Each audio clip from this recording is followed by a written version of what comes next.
저희 세대가 초등학교 다닐 때 교과서에 실려서 아주 읽은 유명한 소설이 하나 있습니다. 19세기 미국의 유명한 소설가인 마크 트웨인의 왕자와 거지. 내용 다 기억하실 겁니다. 우리가 익히 잘 알고 있는 내용이지만 여러분의 기억을 되살리기 위해서 제가 아주 간단하게 한 번 더 내용을 좀 설명을 드리겠습니다. 아주 가난한 집에서 태어난 소년 톰이라는 아이가 있었고요. 또 이제 몇 주가 지나면 장차 영국의 왕이 될 에드워드라고 하는 어린 소년이 있었습니다. 그런데 이 가난한 집 아이 톰하고 왕자인 에드워드는 얼굴이 쌍둥이처럼 닮았어요. 우연히 그 쌍둥이처럼 닮은 이 두 아이가 우연히 옷을 바꾸어 입어보았다가 서로 운명이 바뀐 채로 몇 주간 전혀 다른 삶을 경험하게 된다 하는 그런 내용의 줄거리지요. 이 톰과 에드워드는 전혀 다른 아이들이지만 한날 한시에 태어났습니다. 어느 날 이 가난한 아이 톰이 숲이 우거진 길을 가다가 매일 책에서 보았던 커다란 궁전 같은 집을 봤습니다. 그런데 그 궁전 앞에 있던 문지기하고 그 앞을 지나다니던 사람들이 톰을 막 놀리지요. 그리고 희롱을 합니다. 구경을 합니다. 그때 마침 왕자 에드워드가 잠깐 밖에 나왔다가 그 장면을 보고 사람을 놀린다고 문지기들을 매우 심하게 야단을 쳤습니다. 그리고 그 톰을 자기가 있는 어떤 방으로 데리고 가서 아주 좋은 음식으로 잘 대접을 하지요. 그런데 둘이 이렇게 앉아서 보니까 톰하고 에드워드, 자기네 둘이 얼굴이 쌍둥이처럼 너무 닮은 거예요. 그래서 그 닮은 것에 놀라서 우리 옷을 바꿔 입어보자 해가지고 이 가난한 아이 톰하고 왕자인 에드워드가 한번 장난삼아 옷을 바꿔 입었습니다. 서로 옷을 바꿔 입다가 보니까 왕자가 이 거지 소년 톰의 손을 봤는데 상처가 나 있었어요. 아마 조금 전에 문지기들에게 놀림을 당하다가 상처를 입은 것 같아요. 그래서 이 에드워드 왕자가 밖으로 나가가지고 문지기들을 야단치려고 했는데 그 문지기들이 이 아이가 거지 소년인 줄 알고 완전히 밖으로 쫓아내지요. 밖에서 기다리던 이 거지 소년 톰은 자기의 모습을 바라보면서 왕자가 빨리 오기를 기다리고 있는데 안 오는 거예요. 한참을 기다려도 왕자가 돌아오질 않습니다. 며칠 후 궁중의 시종들이 톰이 에드워드 왕자라고 생각을 해서 이제 왕 즉위식을 하려고 하죠. 그 소식을 들은 에드워드 왕자는 자기가 진짜 왕자라고 막 사람들에게 얘기하는데 구경꾼들은 이 에드워드가 미쳤다고 생각하면서 여전히 놀립니다. 여러 가지 그 사이 우여곡절을 겪은 끝에 마일스 핸든이라는 사람의 도움으로 에드워드는 왕자의 자리를 되찾고 그리고 드디어 왕위에 오르게 되는데 에드워드는 자기하고 얼굴이 똑같이 닮은 이 톰 소년을 데리고 와서 자기의 아주 절친한 친구로 지내게 됐다. 우리가 잘 아는 왕자와 거지, 그 소설의 내용입니다. 여러분, 이 소설에서 이 두 사람 톰과 에드워드와 톰은 각각 자기네들의 잠깐의 신분 변화에 대해서 매우 당황해하고 놀랍니다. 거지였던 소녀는 왕자가 되었을 때에 그 가지게 되는 권위와 그리고 왕자로서 누릴 수 있는 혜택들에 대해서 깜짝 놀라게 되고, 또 반대로 왕자였던 소년 에드워드는 자기가 직접 거지가 된 다음에 그 자기가 평소 대수롭지 않게 여겼던 그 왕자의 신분이 얼마나 중요하고 또 잘 지켜야 하는 자리인지를 뒤늦게 깨닫게 됩니다. 저는 이 소설을 생각하면서 한번 우리들의 신앙을 생각해 봤습니다. 여러분, 이런 상황을 신앙적으로 한번 생각해 보십시오. 우리가 죄인이었을 때의 신분은 이루 말할 수 없는 정말 비참한 처참한 형편이었습니다. 그런데도 사람들은요, 아직도 자기 자신의 신분이 얼마나 비천함인지, 그 신분이 얼마나 고통스러운 일인지를 전혀 깨닫지 못한 채로 살아가요. 그냥 이 신분으로 살면 되는 줄로 알아요. 그런데 죄인의 비참한 신분이었던 사람들을 예수님께서 십자가에 달려 죽으심으로 말미암아서 우리가 구원을 받게 됐습니다. 구원받은 성도들은요, 마치 거지에서 왕자가 되듯이 그런 신분이 변하는 역사가 일어나는 거예요. 절대 스스로는 의인이 될 수 없었던 사람들이 그리스도 안에서 의인이 될 길이 열렸습니다. 영원히 죽을 사람이었는데 예수님의 부활하심으로 우리도 영원히 사는 영생의 생명을 얻게 됐습니다. 지옥에 갈 사람들이 천국에 갈 수 있는 통로를 열었습니다.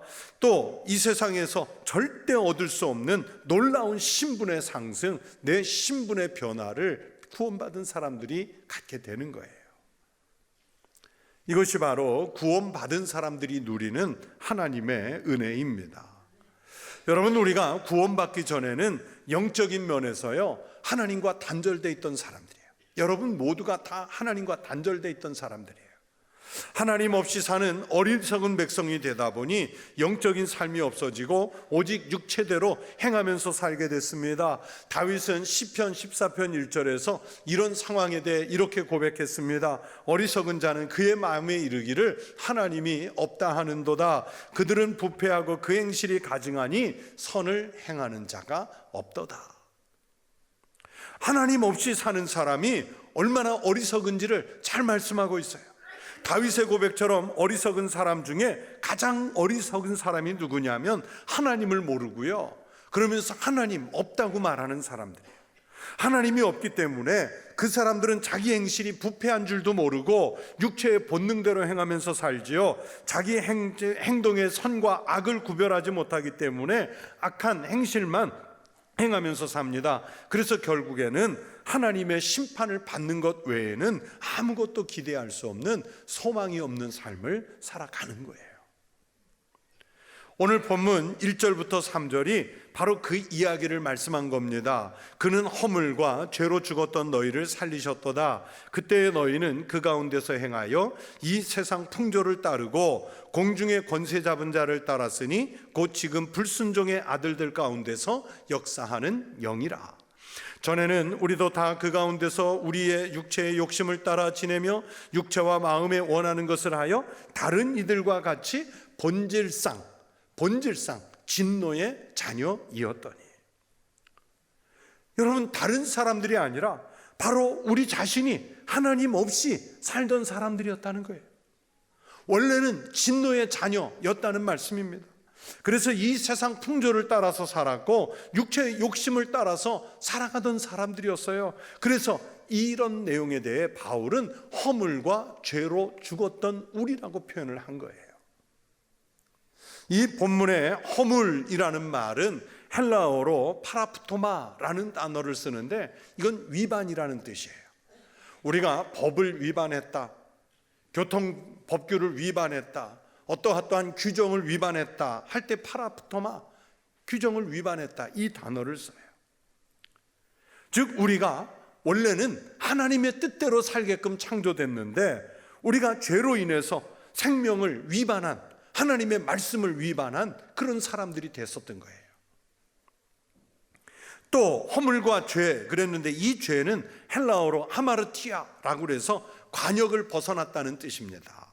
여러분, 화살이 활 시위를 떠나면 관역을 향해서 날아가야 하는데 이것이 관역을 벗어나면 제대로 용도에 맞게 쓰이지 못하는 것이죠. 엉뚱한 사람을 살상할 수도 있습니다. 여러분, 관역을 벗어난 화살은 언제나 위험합니다. 우리 인간은 영적으로 하나님을 향해서 나아가야 하는데 그 영적 관역을 벗어나게 되면 바로 그게 위험이라는 거예요. 다시 말해 하나님을 향해서 가야 할 인간이 하나님을 벗어나는 것, 이것이 죄인이고 죄입니다. 영적으로 죄는 하나님의 뜻에서 벗어났다는 뜻입니다.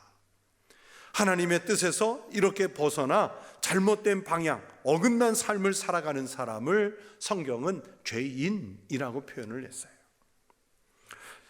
우리가 이름을 잊게 하는 교부 어거스틴은 허물은 고의성이 없고 죄는 고의적으로 지은 것이라고 해석을 했어요. 또 초대교회 교부이셨던 제롬이라는 분은 허물은 생각으로 범죄를 계획하는 것이고 또 죄는 실제 행동으로 죄를 실행에 옮기는 것이라 그렇게 어거스틴과 좀 비슷하게 해석을 했어요. 사도 바울이 우리가 허물과 죄로 죽었던 사람들이라고 말씀한 것은 영적으로나 육적으로 또는 생각으로나 실제적으로 죄를 지은 사람들이었기 때문에 하나님의 심판에서 벗어날 수 없었고 완벽하게 죽을 수밖에 없었던 사람들이 우리들이라는 거예요.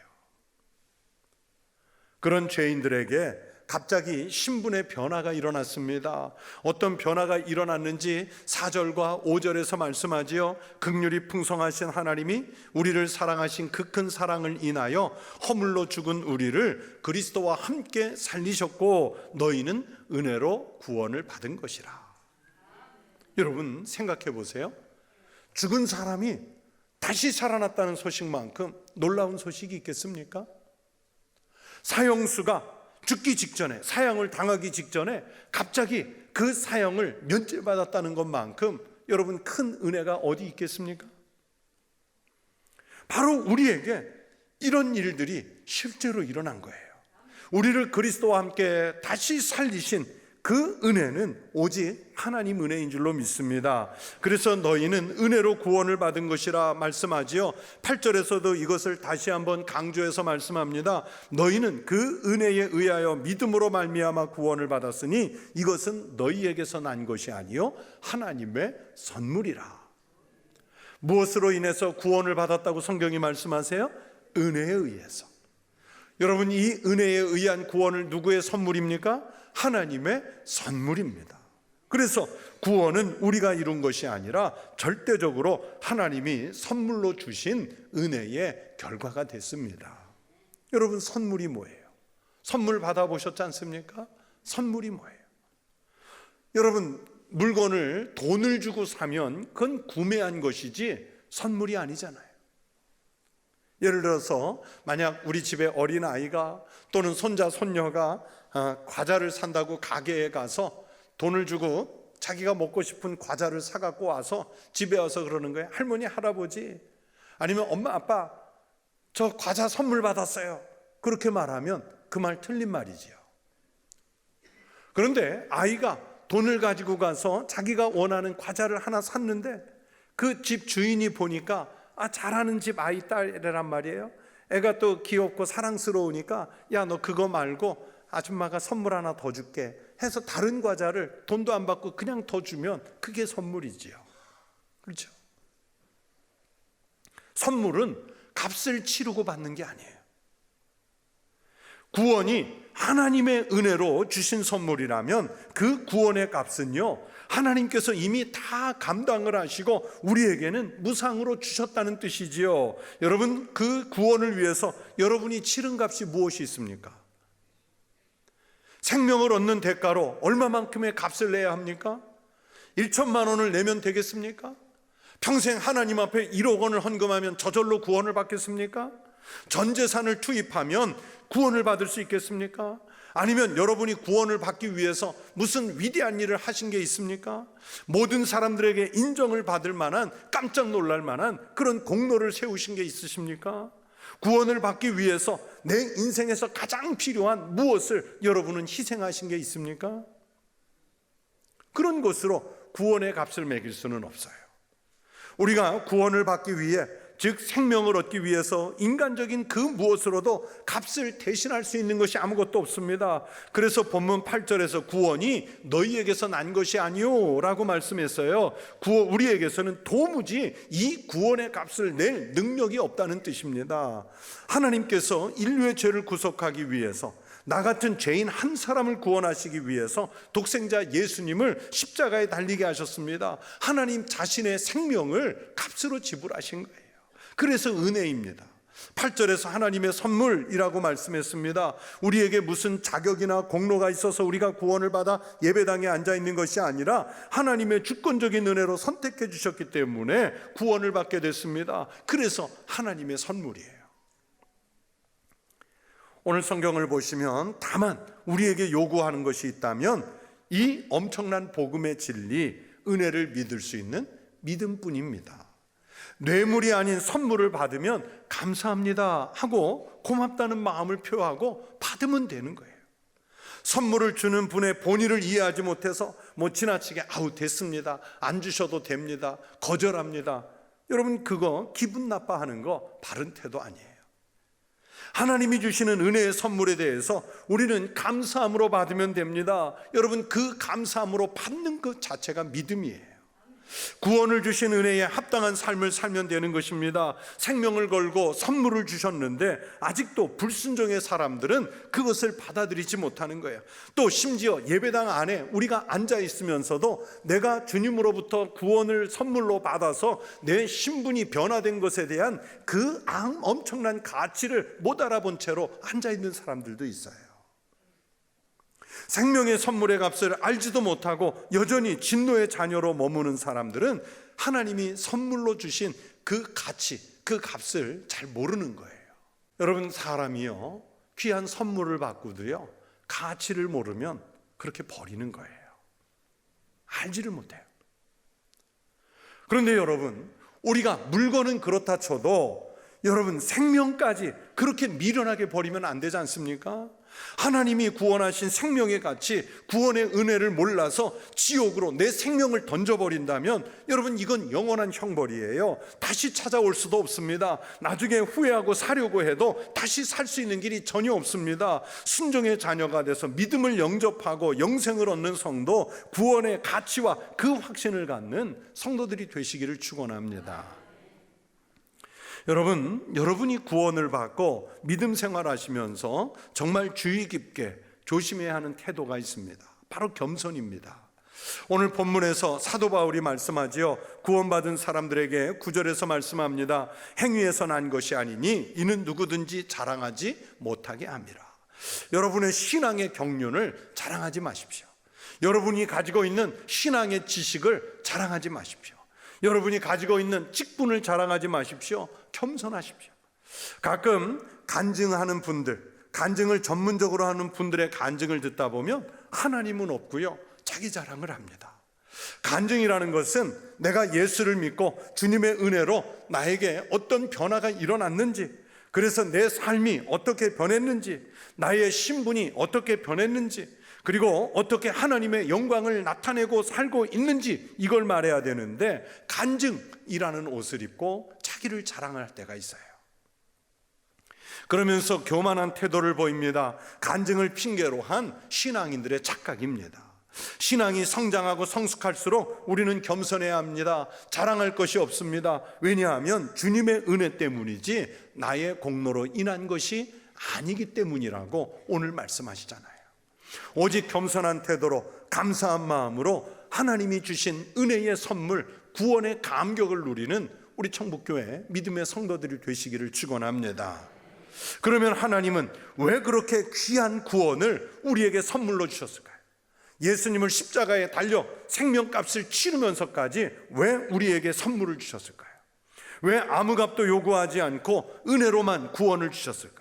사도 바울은 그 이유를 이렇게 10절에서 설명합니다. 우리는 그가 만드신 바라 그리스도 예수 안에서 선한 일을 위하여 지으심을 받은 자니 이 일은 하나님이 전에 예비하사 우리로 그 가운데서 행하게 하려 하심이니라.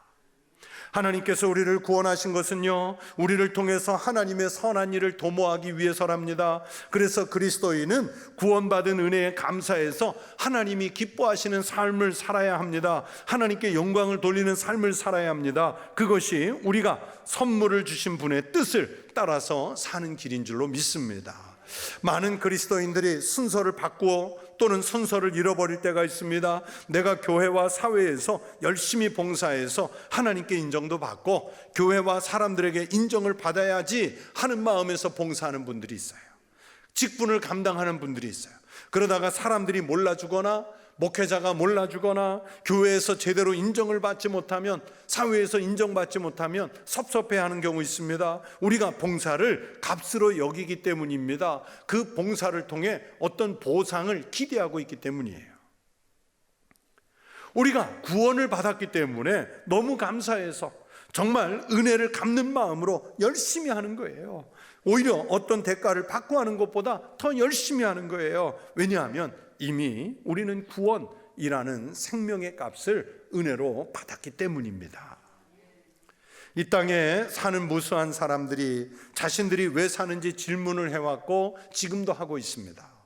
그런데 뾰족한 답이 없습니다. 그러나 분명한 사실은 이 세상에 존재하는 것은 다 존재하는 이유가 있습니다. 여러분이 존재하는 것은 다 존재하는 이유가 있습니다. 산은 산이 존재하는 이유가 있고요, 바다는 바다로서 존재하는 이유가 있고요, 미천한 짐승도 짐승으로서 존재하는 이유가 있습니다. 여러분, 우리 눈에 제대로 띄지 않는 아주 작은 미생물조차도 다 존재하는 이유가 있기 때문에 존재하는 거예요. 하물며 하나님의 창조물인 사람이 존재하는 이유가 없겠습니까? 이 세상에 존재하는 모든 사람들은 한 명도 예외 없이 존재하는 이유가 있습니다. 단지 돈을 잘 벌고 잘 먹고 잘 살기 위해 또는 유명해지기 위해 존재하는 게 아닙니다. 그런데도 많은 사람들은 자신들의 존재 이유를 깨닫지 못하고 살지요. 왜 그렇습니까? 존재의 목적을 자기 자신에게서 찾으려고 하기 때문입니다. 만약에 여러분 아프리카 정글 안에 있는 원주민들에게 최신 가전제품을 주고서 이거 사용해봐라, 그러면 아무리 훑어봐도 그거 이해 못해요. 그 가전제품의 원리에 대해서 설명을 해주고 설명서를 볼 수 있도록, 그리고 전기를 끌어다 주는 그런 것들이 있어야 돼요. 설명서에 이 제품이 어떤 용도로 쓰이는지 분명하게 쓰여 있지요. 그 설명서가 진짜인지 아닌지는 그대로 해보면 되잖아요. 사람이 왜 존재하는가? 여러분, 우리 인생의 사용 설명서는 다른 데 있지 않아요. 우리 존재 이유는 다른 데 있지 않아요. 성경에 기록되어 있습니다. 말씀에 순종해서 말씀대로 살았더니, 하나님께 영광을 돌리며 살았더니 행복했다는 것을 믿음의 선진들이 성경에 밝혀뒀어요. 성경대로 사는 사람들은 그 누구도 인생의 허물을 말하거나 비관적인 말을 하지 않습니다. 모두가 참 행복했다고 말합니다. 그러고 나서 나중에 천국에서 만나자, 그렇게 말하잖아요. 우리가 인생을 가장 잘 사는 방법이 성경 속에 있습니다. 그 중에 대표적인 말씀이 바로 오늘 본문 10절의 말씀이지요. 우리는 그가 만드신 바라 그리스도 예수 안에서 선한 일을 위하여 지으심을 받은 자니. 이게 존재 목적이에요. 하나님이 지으신 것을 믿고 예수님 안에서 하나님의 뜻을 이루는 선한 삶을 사는 것이 가장 행복한 길이고 생명의 길이고 우리의 존재 이유라는 것을 오늘 성경이 말씀하시는 거예요. 여러분, 무슨 말을 할 때나 어떤 행동을 할 때나 무엇인가를 결정해야 할 때 그것이 하나님을 기쁘시게 하는 선한 일인지를 물으십시오. 그래서 하나님이 기뻐하실 일이라면 다소 힘들더라도 손해를 보고 희생을 하더라도 하십시오. 그러면 하나님이 그것을 갚으실 줄로 믿습니다. 반대로 내게 아무리 좋은 것이라도, 큰 돈을 가져다 주는 것이라도, 그 일로 명예를 얻는 일이라도 하나님이 기뻐하시지 않는다면 과감하게 포기하는 용기를 내보십시오. 분명 하나님께서 내가 포기한 것보다 더 좋은 것으로 보상해 주실 줄로 믿습니다. 여러분, 성경은 우리가 하나님께로 가는 구원의 길이 분명히 있다고 말씀하죠. 만약에 여러분의 부모님이 수억 원의 재산을, 돈을 모아 저축해 놓으셨는데 어디다가 두었는지 깜빡 잊어버리고 그냥 돌아가셨어요.